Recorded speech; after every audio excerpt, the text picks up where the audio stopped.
that OKC line's actually moved even more. Crazy. God. Hello, everyone, and happy Sunday. Nick here with Smitty to help you break down tonight's NBA DFS slates on both DraftKings and FanDuel. We got a nice little six-game slate tonight. I know a lot of us are watching playoff football, so definitely appreciate those of you who are tuning in with us here. Lots of news we're waiting on. Going to do our best to help you guys make some money tonight. Hopefully everyone's a little bit distracted with these football games. Before I get to you, Smitty, shouts out to Heath and Unicorn getting in here early. And then Savage Styles watching his Eagles, tuning in with the fellas. Yeah, guys, let us know if anyone scores in the chat while we're going through here. Don't need too many updates, but yeah, everyone double dipping today. So let's get right into it, Smitty. What are your overall kind of impressions on this slate? I know we talked a little bit before we went live. Seems like kind of a crazy one. Yeah, this slate seems pretty crazy. I think just jamming as much Utah as possible, getting ready to late swap for whatever news we get there and whatever starting lineup they might throw out. I think getting as much Utah will make your lineups positive EV. Getting there, and then for me, it's getting less on OKC with the 16.5 point spread. Kind of hesitant to get there. I'd rather just play Utah, especially the value pieces there. Yeah, man, I tend to agree. And it's like we have three games that lock at 6 p.m. Eastern, and then is it three or four? Four games at Four. 6 p.m. Eastern, then one game at 8, and then one game at 9. So I'm with you, man. I think we want to build for 8 and 9. That Charlotte Phoenix game, I mean, it actually projects to be somewhat competitive, but we'll go game by game. But we're going to go pretty quick. And yeah, looking at the model here, first thing we notice is that these OKC guys are the most popular plays on the board. So I'm with you, man. Definitely some blowout concern there, obviously, especially when you're paying that much for Shea. But I'm going to go in the order of the official NBA injury report. So the first game I have here is the Pacers and the Cavs. So Pacers are in Cleveland. This game has the highest total on the slate. Obviously, Cleveland good defense, but they play really fast. But in terms of injuries, taking on the Pacers, we have Cleveland, which is Ty Jerome now ruled out. No one else out for them that's any sort of significant, as far as we're concerned anyway. Garland's been playing really well. Mitchell is available. Mobley, I mean, all the starters look good. I've been pretty hard on Jared Allen these past few weeks. It seems like he's finally turned a corner. He's back to the guy we expect him to be, playing really well. And yeah, Strus is getting healthy. Dean Wade. I mean, they're pretty deep. That's the one issue with this bench. They even got a Coro back recently. I don't think he's necessarily relevant tonight. But yeah, this is a team that runs relatively flat rotations. We have a couple guys over 30 minutes. But yeah, I don't mind the spot for Cleveland. But again, you're kind of locking up spots if you want to get to more Utah later. But where are you at on the Cavs right now? Yeah, that's kind of how I feel about them too. I think they're okay plays, but not really priorities. But my favorite play here is probably Jared Allen. He's been playing really good. Pretty decent matchup going against Indiana, and at 11-12% ownership, I think he's pretty good. But definitely prefer him on DraftKings where he's still under 7K. Yeah, I'm honestly playing more DK today, which is kind of rare for me. I just like the single entry contest better. There was actually enough people to Yeah. have a decent prize up top. But yeah, man, Allen's really turned a corner. Probably my favorite Cav here as well.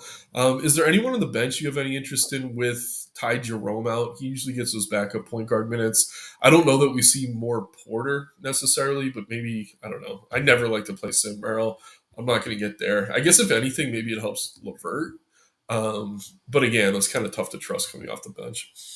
Yeah, I agree. It probably helps Levert. For me, my favorite bench play is probably Max Strus just because he can get hot.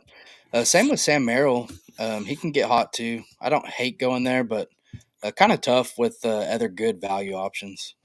Yeah, we have other value in some of these other games. On the other side of this one, we can talk about the Pacers now. Yeah, I mean, they've been playing relatively decent, at least by their own standards lately. Isaiah Jackson is out. Quentin Jackson's down with the G League. James Wiseman's still out, and Aaron Naismith's still out as well. So pretty much par for the course with them. I will say Halliburton's been playing better lately, even on the road. I don't know that I necessarily want to pay up for him here tonight. Siakam, Turner look okay. Nemhard probably the one play I might match or get over the field on just because I like the price, I like the minutes. But again, it's tough to feel too good about any of these guys against Cleveland. Where are you at on the Pacers right now? Yeah, that's where I'm at too. I think Nimhard's the best play here, point per dollar wise. Miles Turner you can always play, but don't really love it. TJ McConnell's another one that I'm kind of mixing in at 3,500 on DraftKings, but if I was just making a handful of lineups, I probably wouldn't get there. For me, it's mainly Nimhard here. Nice, man. Yeah, good to hear we're aligned. But again, two teams that are mostly healthy. Obviously, not going to find too much value there. I will get to chat, guys, but let's knock out a few of these games. Next, we have the Pelicans taking on the Celtics. Just pulling up the total here. Yeah, 230-point total. Boston massive favorites though. This one probably has some risk of blowing out. But yeah, it looks like the Pelicans are going to have Zion available again. I know he kind of pissed off the team, sleeping through some meetings. I think he missed a flight or something. I don't know. But yeah, he should be good for about 28 minutes or so. Trey Murphy's back and available, and DeJounte Murray was questionable most of today. It sounds like he's going to be in. So again, just another team pretty much, I don't know, healthy, at least in terms of what we're expecting. Still no Brandon Ingram, but he's been out for a while. I don't know, man. I wish the price was a little bit lower on Zion. I know he came close to hitting value even with only 27 minutes last time out, but against Boston, it's really not excited to get there. I guess you could mix in Murray, McCollum. Murphy's the one who's really going to suffer with Zion back, so I don't really have any interest in him. But any Pelicans for you tonight in this pretty tough matchup against the Celtics? Right now, I actually have zero Pelicans, and I'd probably be fine with that if the slate started now. Macy's price is kind of appealing, but then when you have Zion back, it kind of just takes away at some of his production. So it's just kind of hard to get to this team. Yeah, I think if I were to play one play, it might be McCollum, but really, I'm with you. Right now, I only had built a few lineups. I wasn't getting to any Pelicans. On the other side, we have Boston. Usually, they're resting a player or two, especially in matchups like this. But tonight, no one significant on the injury report, unless you consider Drew Peterson significant. I personally don't. But yeah, I mean, they do have upside. This is a much softer matchup than it was in seasons past. Tatum looks fine. I mean, on a limited slate, I get playing him for his ceiling. He's getting love, though. I mean, going to be pushing 20% on both sites. Porzingis kind of capped around 30 minutes. He's viable. I don't mind the price on DK. We mentioned Jared Allen earlier, who's a little bit cheaper in a more competitive game. I think I'd rather get to him, but I don't mind Porzingis. He's probably my favorite Celtic here. I would love to play Pritchard, but again, with no one out, it's tough for me to get to him. I don't mind KP. I don't think it's crazy to maybe get to Tatum or Brown, but a little bit surprised they're as popular as they are. Are you getting to any Celtics here? No, I'm kind of aligned with you as well. I have a little bit of Tatum, a little bit of Brown, and then KP looks better on DraftKings, and then I have like a tiny bit of Drew Holiday. But overall, this team just looks okay to me. With I think Jalen Brown's probably my favorite option. Nice, man. Yeah, I don't mind it at all. You always get that discounted Brown. Obviously, Tatum tends to hit his ceiling more often, but Brown has similar upside, so good play in tournaments. Checking out chat now. Shout out to Barry Jones. Power, you already know my Bills smacked up the Broncos. Yeah, man, that was. I actually fell asleep during that game, but not surprisingly, they did blow them out. So shouts out to you. And Bills Mafia tied for first in the dime on DK last night. Heath, love to hear that, man. That's awesome. Expecting that to be some pretty damn good ROI. So shouts out to you. Unicorn, we mentioned this earlier. We're thinking it's going to be Levert. I don't know that it's enough to necessarily want to force him in or anything. But yeah, I don't think we're going to see Craig Porter slide into the rotation. They do have a Coro back and available, but he's limited. So Levert, if anything, and Jay seems to be heating up. Not a bad night, still in the plus. I mean, profit is good, man, especially this long season to grind. Yeah, and then power here. Isaiah Joe's fee and Jonathan Isaac are real values. Paulo Smash, but his salary, go to hell, DK, and FanDuel with the malarkey. Yeah, man, we'll talk about those value plays as we get to them. I mean, Isaiah Joe's a little bit interesting. I don't know. That's a really big talking point, that OKC game. Mitchell Cleveland do. Yeah, man, he's been in some tough matchups. I don't mind him as a tournament play. And then, yeah, first and second to the end of the game. Nothing feels worse than when you have no one left going. You're at the top of the leaderboard and you slowly trickle down. But none of that tonight. We're going to get to the top, and we're going to stay at the top. And speaking of OKC, Power bringing up Isaiah Joe, that is the next game we're going to break down here. We have the Thunder and the Wizards. Smitty, do you have the spread in front of you? I have the total at 231, but the site has money lines, which obviously isn't very helpful for us. Yeah, I'm showing 16 and a half for the Okay. Thunder. Yeah, so we're talking about a wider spread than all these football games going on right now. So obviously not an ideal situation.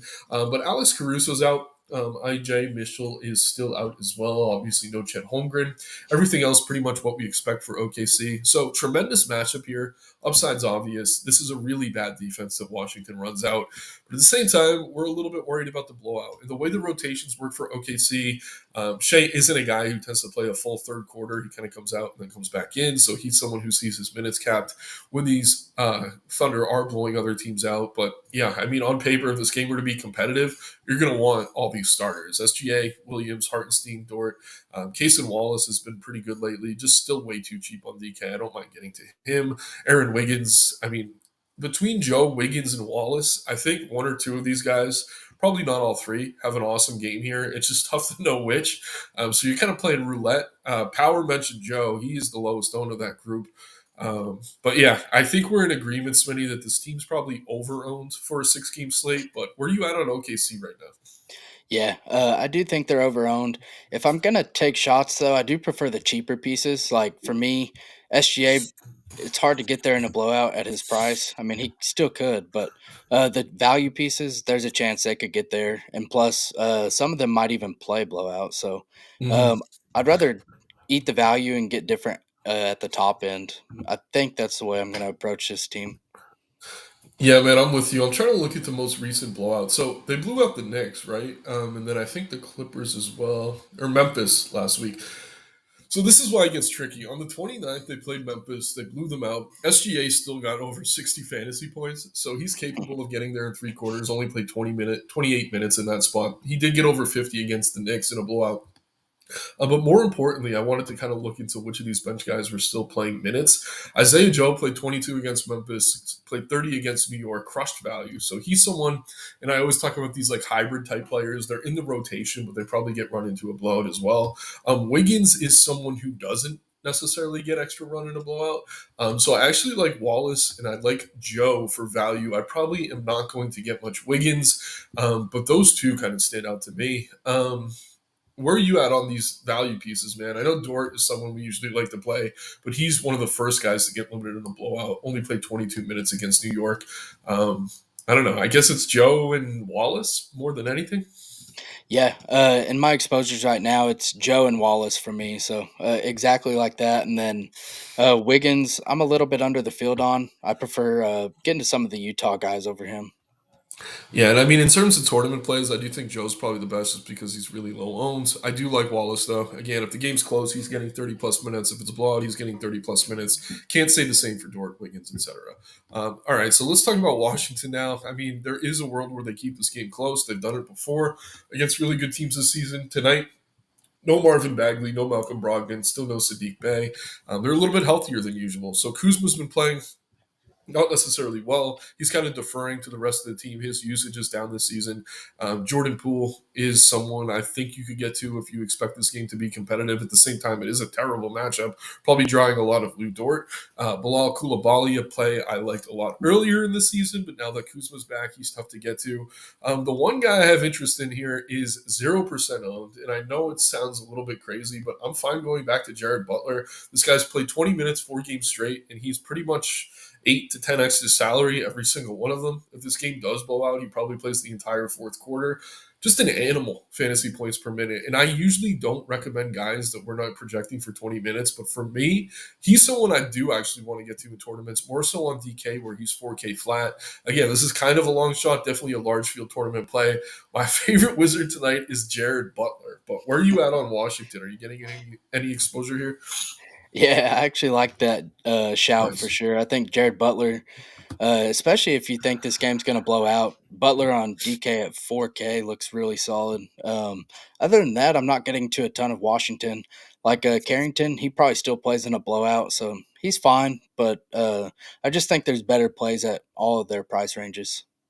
Yeah, I tend to agree, man. And just another point on Butler. Last 4 games, his usage rate 27%, 43, 28, 35. Obviously, love to see that. Again, we usually favor minutes over anything, but if it's guy's going to come off the bench for cheap and see that type of usage, I think he's a great tournament pivot off of some of the chalkier value. Again, 0% owned, someone just worth mixing in. Don't have your whole night depend on him. But yeah, it's tough for me to get excited about anything else from the Wizards. Are you paying up for Poole or anyone? I'm not currently, no. No, I don't blame you at all. Okay, that makes sense. Let's get into, I think, the final 6 o'clock game here. We got the 76ers taking on the Orlando Magic. This one's tough. Still waiting on some news. Caleb Martin and Joel Embiid are both, quote, game time decisions, according to Nick Nurse. He probably already knows. He's just obnoxious in terms of injury reporting. We do already know that Andre Drummond, Kyle Lowry, KJ Martin, Jared McCain are out. Obviously, McCain out for the season. Yeah, man. First question is, do you have a hunch? Do you think Embiid plays or not? And either way, I guess, are you getting to many 76ers in a pretty tough spot against Orlando? I'm kind of just assuming Embiid plays for now. We should know Yeah. that fairly shortly. So I'm just going in as Embiid plays, and he's the only player I'm really getting to from Philly. I think he looks okay on DraftKings, under 10K, close spread. Not the greatest matchup, but I still like him here. Yeah, it is tough. I mean, Embiid's missed the last 3 games. If he's out, Maxi, George, Oubre, I'll see a considerable boost. Yabusele's going to move into the starting lineup. He'd look okay at his price as well. But I'm with you, man. I think he's going to be in here, in which case all these guys are kind of overpriced. I don't mind getting to Embiid as kind of tournament play just to chase that upside. But at the same time, I think there's other spots we want to use that salary tonight. So not too invested in Philly, maybe unless Embiid is out, but we should have that news soon. Again, that is one of the games um, that looks at 6 Eastern. Pulling up Orlando now. So Paulo Banchero's back, still going to be quote unquote limited, whatever that means. Both Wagner brothers are out. No Jalen Suggs, no Gary Harris, no Jet Howard. KCP is questionable right now.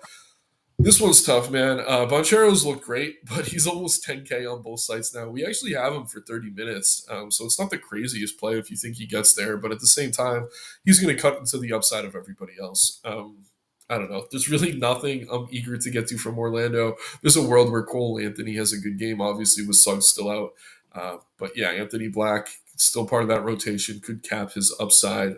I don't really like anything from Orlando. I would say I feel a little bit better about Cole Anthony if KCP is out, but I don't think it's enough for me to really want to tout him or call him a great play. But where are you out on Orlando right now? Yeah, Cole Anthony's the only one I'm getting to like very much at all. I have a little bit of De Silva, and I have one lineup with Jonathan Isaac, but it's mainly just Cole Anthony. KCP was a late Q tag, so I'm kind of just assuming he sits. So I don't mind getting there. I wouldn't call him a priority, but I think Cole Anthony's a pretty good play. Nice, man. I'm with you.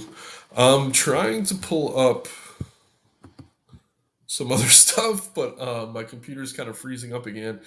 Let's use this minute while I'm waiting for this to load to talk about Jonathan Isaac. I know you mentioned you have some exposure. We have him for 17 minutes. I think that's a fair projection. Um, I don't know. I do think he's under owned on DK. I don't mind it, but yeah. Do you want to just talk about that play a little bit more? Obviously, coming off the bench, but could be limited. My screen just went black, so hopefully this repairs itself quickly. But Yeah, his minutes upside is never really there, but he's kind of how Butler is, except Butler has a higher upside for minutes. He's just a good fantasy producer when he's out there. 3,400 on DraftKings is probably too low. He should probably stay around the 4K range. So I just think he's underpriced here. And then at 5% ownership, I would say he's worth a couple lineups. nice, man. Yeah, I don't mind it. I do like mixing them in. And yeah, guys, appreciate you kind of dealing with the technical difficulties. I can't see my own camera right now. I don't know if you guys can see me or not, but my screen did unfreeze. So good news. We can move on to the next game. Don't need to force Smitty to talk about Jonathan Isaac anymore. But yeah, 8 o'clock, we got my Nets taking on the Jazz. And this is a tricky one. Waiting on a ton of news for Utah. But let's start on the Brooklyn side here. No Bojan, no Cam Johnson, no Melton, no D'Lo, no Cam Thomas, no Trendon Watford. Yeah, Nets are thin again. I will say this: Simmons is available. To me, the play I'm most interested in here is actually Keon Johnson. I know he had a terrible game when he's starting a point guard, but when he plays off the ball, he is kind of leading the team in usage. I like what he can do. Noah Clowney's been shooting the ball really well lately. I don't mind him as a value piece. Zaire, very much boomer bust. Don't mind him. Don't mind Claxton. I do think there's better center plays on the slate. We talked about Allen earlier, similar price, but yeah, I think it's Keon I like the best here. Not going to be playing much Ben Simmons. But yeah, I think there are some value pieces on the Nets, at least worth considering. And again, if you're playing these Nets, you can pivot to the Jazz depending on what happens with the news over there. But what's your take on Brooklyn right now? Are you getting um, much exposure to any of these guys. Yeah, no one like way over the other, but I think they're all pretty decent plays. And like you said, you can pivot around once you get the Utah starting lineup, or we know who's in or out, which is really helpful. So I think I probably bump these guys even a little bit more and just be overweight to this game, the last two games, basically. But right now, I have quite a bit of Sharp, and then Zaire Williams. I think is a pretty good play, good positional eligibility, and then Noah Clowney's another good play.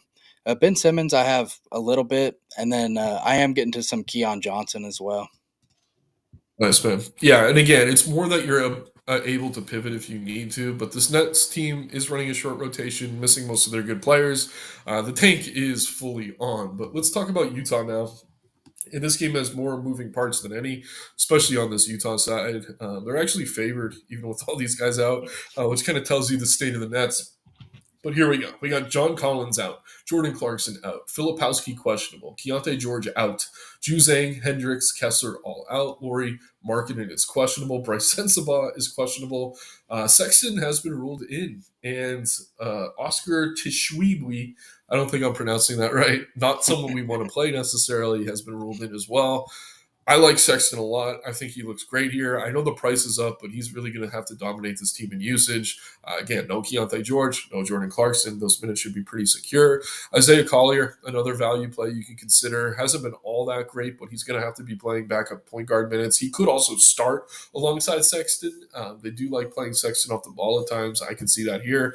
But then Laurie, if he's in, looks pretty damn good as well. I mean, I love Bryce Sensabaugh, kind of similar to Jared Butler, who I mentioned earlier. Just a monster in terms of fantasy points per minute. We only have him for 24 minutes. If he's in, I think he looks excellent. But yeah, man, it's like we kind of need some of this news. But yeah, who's going to start at center tonight? I guess is my first question. Is it going to be Drew Eubanks? And then off of that, where are you at on Utah for now?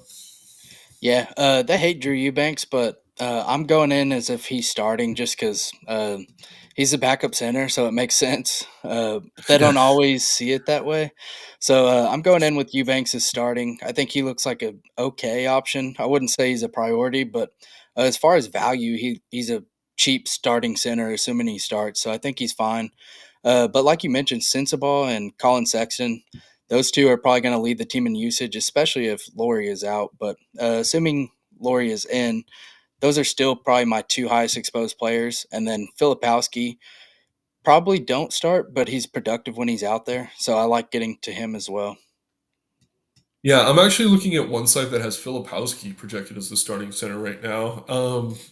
I guess the good news is I don't know if you build for Filipowski, you could go down to Eubanks if he ends up being rolled in at center. He's more expensive on both sides. One other player I wanted to talk through quickly is Fee Mikhailuk. We only have him for 20 minutes. I don't know that we could project him for more than that, but he's been shooting the lights out when he is on the floor. You see yourself getting to any Fee here? To me, he's more someone I'll pivot to if one of these other guys doesn't look as appealing. Like if Laurie's ruled in, maybe we get less Filipowski, something like that. Or if Sensabaw's out, a play I really like, maybe I have to turn that into Svi. But yeah, what's your take on Svi right now? I just wish we could project him for more minutes. Yeah, I see it the same way as you. Right now I have 6%, but it's possible going into that game that I end up with more than that. Nice, dude. Yeah, so again, everyone, keep an eye on the news, not only who's in and out for Utah, but also who's starting. Drew Eubanks, probably the only true center. I mean, this Tashwibi dude is also a center. I don't think he's going to start, but yeah, seeing sites projecting Filipowski at center means that we're going to have to wait and see more than anything. Again, the Nets do have a true center in Claxton. For a team that's thin, they're actually pretty big, especially with Simmons in a point. So I don't think they can go too small here, but we're going to have to wait and see. But yeah, let's take a quick look at chat, and then we'll get to that last 9 o'clock game, and then hopefully we have time for a quick build here. So Unicorn asking about Iguodaro. We're going to talk about him in just a few. Power talking crap on Nick Nurse. I'm right there with you, man. As many NBA coaches are, he is a complete liar. McCollum, Johnson, Beal, Bocharo, Al, Dort, third. Like, I, yeah, I mean, I guess so. Banchero at his price scares me. Honest opinion on J Val Jose. I only like playing him with Sar out just because the minutes haven't been there. And then OKC can kind of play pretty small after Hartenstein. In tournaments, he's fine. Very much boomer bust, though. I don't like him much unless Sar's out. What's your take, Smitty, on J Val tonight? Are you getting to any? I have a little bit. I think he's always in playing tournaments, but just a tournament play. Nice. Yeah, power with his puns here. Drew, you can't bank. Savage style saying Eagles slinging that. D. Struce is starting, so that's interesting. He actually looks pretty good as value now. Keep taking Tyree Smart, and yeah, Jay off the bench. He's been the shooter. I don't mind that at all. Struce starting now. I'd probably play him over Joe, Deborah, and then Bonchero or KD. Ah, man, that's tough. You got to take on that one, Smitty. KD is a safer option. Yeah, the model has KD at a 13.2 OF index. Bonchero's kind of down the list again because of the limited minutes. I do like KD better. I think he's going to be a little bit safer. But let's take a look at the last game on the slate now. Again, this one locks at 9 p.m. Eastern, so we're kind of waiting. But again, if you're using pieces from this game, it gives you flexibility with that Utah game where we're waiting on a ton of news. It's kind of the way to build tonight, I think. But yeah, not too much to worry about in terms of injuries here. For Charlotte, no Trey Mann, no Grant Williams. That's not new news at all. Daquan Jeffries is questionable. He's hardly a part of the rotation. LaMelo looks pretty good. I know a lot of people are playing SGA. I don't mind him as pivot. And then against this Phoenix front court, they can't really figure out what they want to do right now. I do like Mark Williams a lot. Those are two plays I think I can see myself getting to. I don't mind Bridges. I think he's a little bit overpriced slash over owned. Brandon Miller, just a little bit overpriced. It's more LaMelo and Williams for me than anything. But where are you at on Charlotte right now? Yep. I like Lamelo tonight. I'm actually double the field on him right now. So Nice. Lamelo is one of my stands tonight, and then Mark Williams I think looks good as well. Get into a little Bridges, but I'm under the field. I prefer Williams and Ball. And like you said, just the more you get to this game, the more you have room to pivot. And then when you play like someone like Lamelo, you just have plenty of salary to play with, which helps. Yeah, like if you have LaMelo in and you want to upgrade one of these wings for Utah to Laurie, if he's ruled in, like that's just one example. But there's a lot of ways to go. Again, building with this late game. On the Sun side of things, Nurkic is out. Royce O'Neal is back. That's really it. The other thing is Plumlee's been starting at center. They've been pulling Nurk off the bench, probably on the trade block. And then Beal hasn't been starting either, but he's actually been playing, excuse me, the best basketball of the season off the bench. I mean, he shot pretty poorly against Utah, but he's hit a ceiling coming off the bench, so I think he's still viable here. We did get a question about Iguodaro. He's played 20 plus minutes in back to back games. I do think he's viable as value tonight. And again, if maybe the Utah value doesn't shake out the way you want it to, you could pivot to Iguodaro. I think he's fine. We're going to see Ryan Dunn in the starting lineup again. He's another piece of value here I think you can consider. Devin Booker, my favorite son player tonight. And then KD was brought up before. I think he's fine, just kind of priced where he should be. It's tough for him to really hit a ceiling pushing 10K. But yeah, I like Booker. Don't mind Durant or Beal. And then I think Iguodaro or Dunn are kind of good value pieces to use as pivots for some of that Utah news. But where you at on Phoenix? Yeah, that's kind of how I am too. I don't have much of these value pieces, but it's possible I end there or like end up there if the Utah news don't break my way. Plumlee, I will mention, looks okay at 2% ownership. No Nurkic, so and Charlotte plays pretty big, so I think they're going to need his size out there. Iguodaro's pretty big too, but I could see Plumlee getting more than 23 minutes, so I don't hate that. Durant and Booker, both guys you could always play. Pretty good, especially if you have LaMelo in that lineup. Just play it as a close game. So I don't mind getting to some of this team. Yeah, and these teams actually faced off against each other recently. Booker had a massive game, I think his best of the season. And then Nick Richards for Charlotte off the bench against Phoenix played 25 minutes at 36 DK and FanDuel points. So maybe Nick Richards is another option to pivot to from Charlotte if you don't get the Utah news to break the way you wanted to. I just wanted to shout those two guys out as well. I'm going to take one more look at chat and then we'll do a quick dummy build here. Ball and Halliburton, good PG combo on FanDuel. I mean, I like your power books. The only issue is that you're really kind of locking up that salary. You're not going to be able to pivot much as news breaks later. But actually, no, I take that back. You're talking about LaMelo. He's in the last game. So, yeah, I think that's good. Halliburton not jumping off the page at me, but I think at 10% owned, he's a good tournament play. You getting to any Hallie tonight, Smitty? I have a little bit. I just think he's an okay tournament play. Shouts out Josh here, saving me, pulling up the news field. Embiid's out, Caleb Martin's out, so everyone already knows what that means, right? So Oubre is going to look really good. Paul George and Max, you're going to see a nice boost as well. They're viable. Yabusele's starting at center. The price is up on him, little bit volatile, even as the starting center, but at his price, he's someone we want to get to. Any other additional thoughts on Philly, man, with this news that Embiid and Martin are out? I'm kind of glad they are, honestly. Yeah, it's mainly going to be Oubre for me after looking at the salaries. 5,800 on DraftKings is way too cheap for him. Everyone else is kind of already priced correctly. Nice, nice. Doug here is saying, I think Charlotte showcases Richards tonight, so I'm out on Williams. I mean, they did last time these teams played, Doug, so that's certainly a thought to consider. Oh, our resident Suns fan here, the douche. Any hot takes on the Suns, man? Feel free to drop them in. I know your boy Oso is probably going to be viable tonight. Um, but yeah, anything we're missing, feel free to cover that blind spot. Trade talk for 2 years on Richards to Lakers. Doug, I think every player in the league has had trade talks going to the Lakers for the past 2 years. No KCP. Yeah, not crazy about that as far as opening anything up. I think it helps Cole Anthony a little. Not enough for me to love him, but he's viable. KCP being out do anything for you, Smitty? Not really. They just really lack scoring. Yeah, yeah. Just joined. Fave Nets play Nick. For me, it's Keon Johnson. I like him playing off the ball with Ben Simmons starting. He becomes a spacer, and he's been much better in that role. His bad game was when he was playing as the starting point guard. Nick V here saying Embiid been out. Yeah, man, I agree, but he was questionable all day, so the model had him in. Um, Josh, yeah, you guys don't need to argue. We're all on the same team here. We're all taking down DK. We're beating the books, not each other. A lot of back and forth. I'm not going to pull all that up. Eric Gordon starting for the 76ers. That's a no for me. How about you? Any interest in Eric Gordon? Hopefully not. Hopefully not. Yeah, I like that. So quickly, guys, if this loads, nice, it did. Let's go ahead and do a quick build. And again, we want to build with some of this late game stuff so we have some maneuverability. Where are we starting tonight, Smitty?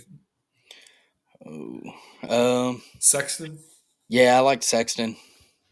I think that makes sense. I mean, I've been liking the discount you get with Oubre over Paul George. I don't mind using him as a shooting guard if you're with it. Yeah, I like that. I like that a lot. George is fine too. Not going to tell anyone not to play Paul George, but point per dollar, Oubre's been out producing him. Small forward, anything jumping out at you? I mean, we could start to mix in some of this late We could value do and maybe just Sensabaugh, assuming Sensabaugh. he Yeah, I love starts. Sensabaugh if he's in. Um, my hot take of the day was to play Jared Butler at guard. I'm going to go ahead and throw him in there. If we get that Utah news, maybe we could pivot to more value there. But I do like what that opens up. Again, don't usually recommend guys that are playing only 20 minutes a night. But this game has blowout risk, and he has been seeing close to a 40% usage rate when he's on the floor. So, again, not a play for cash or small field, definitely a large field. But where we want to go at power forward, do we want to just jam Worry and hope he plays, or what are you thinking? Yeah, I'm good with that. Okay. Um, and then yeah, I know I mentioned Keon, my favorite net. I'm gonna go ahead and throw him in as the utility again. Not that we end up playing Keon. That Utah news could change things. Um, I don't know. We also like Lamelo, so we could put him there. But where should we go from here, man? You got a center play. Um, um, it's a tough one until we get this news. yeah, like Eubanks, if he starts, I think's an okay value, and it just depends what we if we even have enough money to spend on anybody. Well, here's what we do. I think we go ahead and we put Filipowski in at center, and then if Eubanks starts at center, we pivot to Eubanks. Yeah, I'd rather play Eubanks, but if he's out or if Filipowski starts, we're not going to have the salary necessarily, so that just gives us a little bit of flexibility. Then we have way too much left over, so forget Keon Johnson. Let's go ahead and throw Ball in there, and then at forward we're at 78. I mean, it's like I don't really like Paul George, but Bridges is in the late game. Maybe something like this. And again, you're going to want to pivot as this news breaks. This isn't a lineup you're necessarily locking in. Maybe Sensabaw's out. You're going to have to upgrade that spot, but you could go to one of the Suns. There's a lot you can do in these late games. Just make sure you're ready, because things could change quickly here. I'm just going to check chat one more time. We do have Jayhawk, in the Discord for subscribers. The next 15 minutes or so, he's going to be going live. Um, yeah, we like Sexton. Power with the puns, man. Can't keep up today, man. Batanze going to eat. I don't mind that call. We like Sexton over Cole Anthony for sure. Oh, yeah, Jay. We forgot to pull Jared Allen in there. He's a really good center play tonight. And then, yeah, Yeah, Jay's saying Sexton as well. and Struce looks Um, better. yeah, Struce now looks pretty good as the starter. Any other last thoughts, Smitty, before we jump out of here? No. Excellent. So, yeah, guys, definitely appreciate everyone tuning in. Again, that Utah news is everything. Um, Brian saying he didn't see the Embiid news yet. Do you see it officially, Smitty? I just don't want Uh, to Let me double lead check. people the wrong way. Underdog said it, but Yeah, yeah, usually if Underdog's Twitter has it, it's official. So yeah, if their you shoot me main up, beat Brian. tweeted it as well. Yeah, they go off the official beat writers. So Embiid and Caleb Martin are out. But once again, everyone, please like the video, subscribe to the channel, check the links in the description below. You can get access to the model you see here for cheaper than almost any data in the industry. We also have a lineup builder behind the paywall in our Discord server where we have Jayhawk going live right now, talking you through these starting lineups. And yeah, the data updates in real time. So build for those late games as we get the Utah news. Things are going to change. But let's crush it tonight, everyone. Good luck and hope to see you at the top of the leaderboards. Take care.